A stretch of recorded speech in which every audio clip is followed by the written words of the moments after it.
All right, you radio collectors. My advice to you is if you buy a BC314, put it on the shelf and look at it. Don't actually try to fix one. I'm going to go into what's really bad about this radio to save you time. Uh, it does the AM broadcast band in two different bands, and the other bands are long wave, which isn't used anymore. So as a radio, if it really worked well, you probably could use it for DXing AM. Now, I really can't get any performance out of this. I have my uh, ICOM R71A, using it as a signal tracer, and I was like, something ain't right with this radio. Well, here's what, try to understand this. Normally a shortwave radio, the first RF coil, when you tune your band switch on the old tube ones, there's a winding, say it's 8 turns. One side of the winding goes to the antenna, might go out through some type of attenuator, but the other side of the coil goes to ground. And that's wrapped around the large coil, which resonates at the frequency that you tune the tuning cap at. Now, that's the signal at the tuning cap and the larger RF coil, which is tuned for that frequency, or it resonates, that goes over to a tube on the grid. Then you come out of the tube and you go into another 8 turns of wire off the plate, and then that goes into another tuned circuit. Right? What this radio does is this has traps, and when you tune it, you're losing signal. Let's put it that way. The other system I just told you about, there's loss. There's always signal loss in a coil, transferring from one winding to another. Now, you have a loss, but it's an acceptable loss because you have amplification of a tube. The tube helps you out. So what this uses is traps. Now a trap, what it does is when you tune in, you set it up where it shunts all the frequencies you don't want to ground, and it lets through what you want. And it does it in such a way. I think the alignment's very critical on this radio.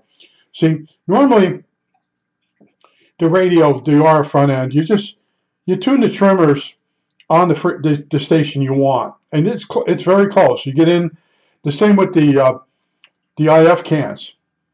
You tune them and for more signal, and then later on you come back with your signal generator. But this thing is like no others. It's this big steaming heap of shit. And I kept looking at the schematics. It's got 2 tubes. You know, these 2 tubes here, I think that's in the frame. These 2 here. Oh, it's going to be nice. They're both on. Well, they're basically amplifiers with traps around them. And a trap works good under certain situations, but not in this case if you want to use this as a DX rig. It seems to do good on strong signals. Now, this unit would be in the Jeep, they would be mostly in the area of an airport or a long wave transmitter. It's not like they're trying to get it from 100 miles away. So this is basically like an SDR radio, a software defined radio, where it's got like 3 or 4 coils up in the front end, one crummy little coil for each band. That's how poorly designed this thing is. And I can't believe nobody has ever spotted it. I only spotted it because I went back through this radio and I'm going through each stage. And what's really bad is the first and second RF amp and mixer. They're tied into the AVC line, which is automatic volume control. You can also call it an automatic gain control. So right then and there, if you don't have a signal on the radio, the front end is basically off. It's really annoying to work on this radio. See, normally what I do with a radio is I come in from the antenna and I go through the amplifier sections. I pull the oscillator out, and then I take the output of these 3 RF sections. This goes to the mixer, and I come out of this and I go into a radio. and then I tune it, and I tune it up, and this thing would amplify the signal as a tunable amplifier. Well, in this case, it needs the AGC voltage, and it's a wackadoodle design, and I didn't notice it. And I'm looking at the schematic, and every coil, when you switch to band switch, there's 3 coils: one for the first RF, one for the second RF, and a coil for the mixer. Then there's also a coil for the oscillator. But anyway, they're coils. There's no primary, secondary windings. They're traps. And I'm looking at this going, where's the windings? Because I was going back through this, and I'm trying to make sure I don't have an open winding. Well, it isn't that kind of front end. So I went and looked at my Hellcrafters SX42.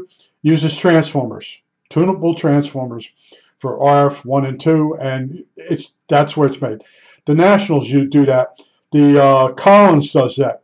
This does not. So I could do some more reading. And when I bumped into it was I was looking at is the oscillator runs 92.5 kilohertz above the incoming signal, as best I can tell. It could be below. I can't find that either. It just says that the IF is 92.5 kilohertz.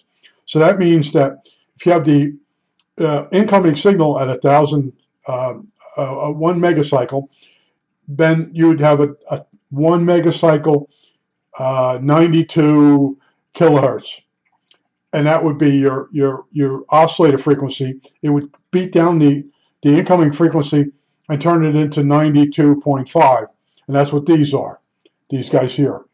But I wasn't getting that, so I put my R71A over here, and I noticed I wasn't getting any real signal at 92.5. That's what I suspected.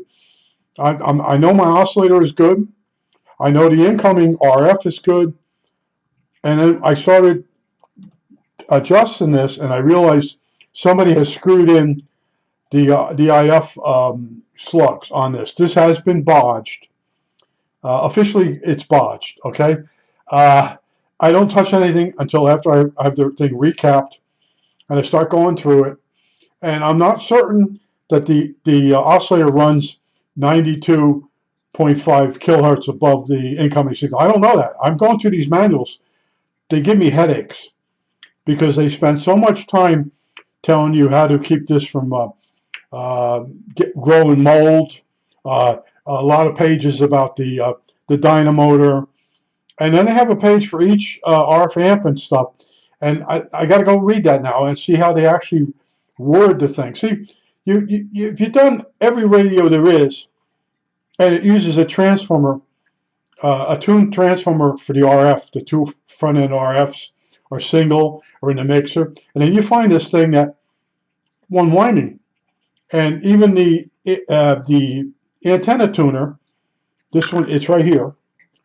This is in series with the antenna. See, normally what they do is you have a trimmer on the last, would be the first RF amp where the antenna comes in. It lets you peak up the radio for the frequency you're on, to peak up the antenna.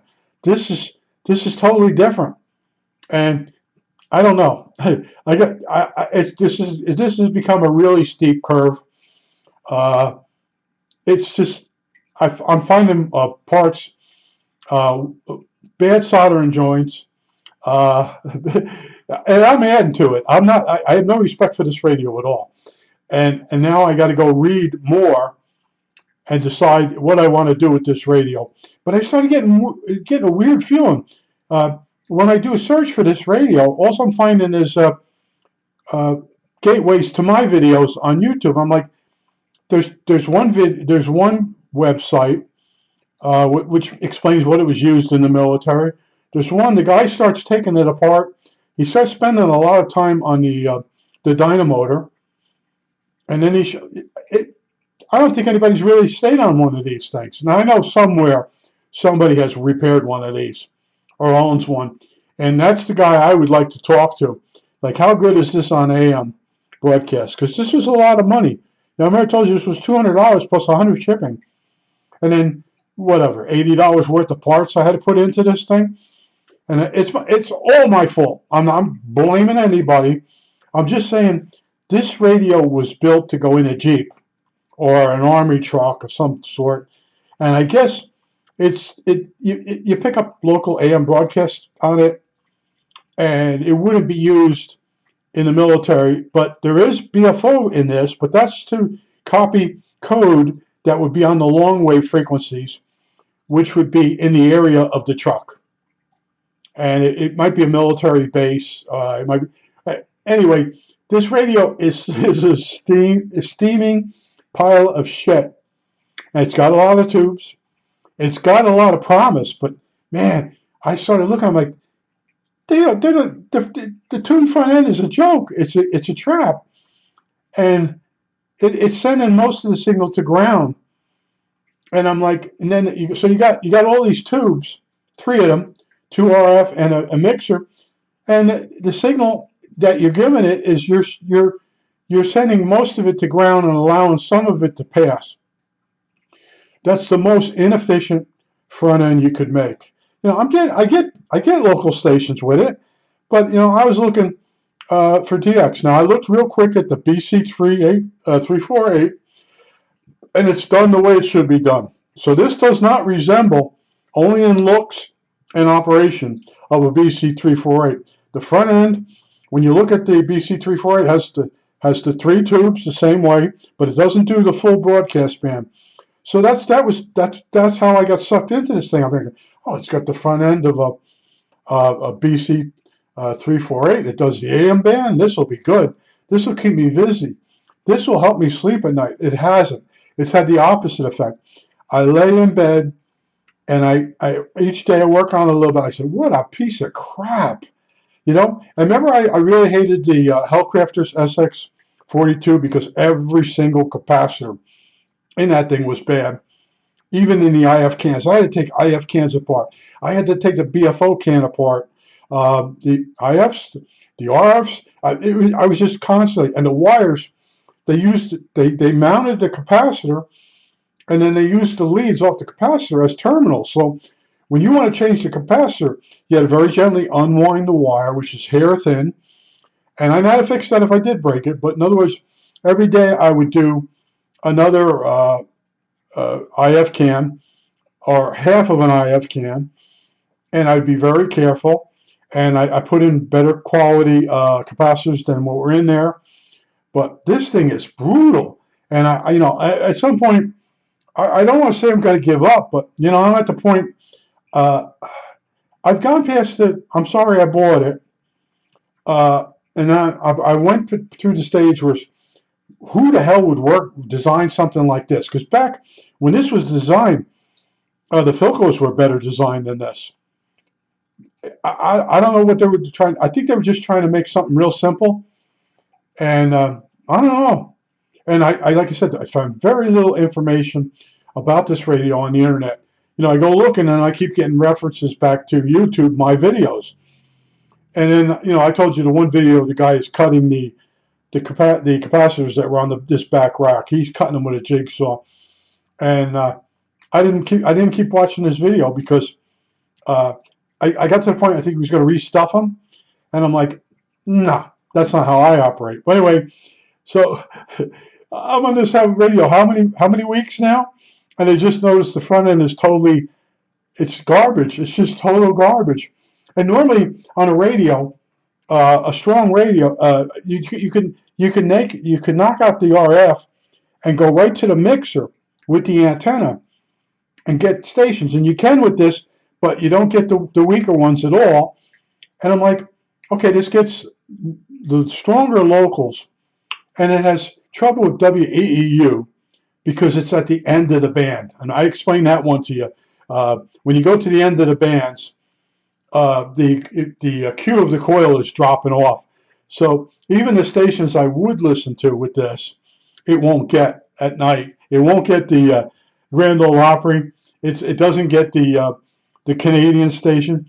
If you have one of these and you feel it's really good, let me know. I don't see it. I just can't see it.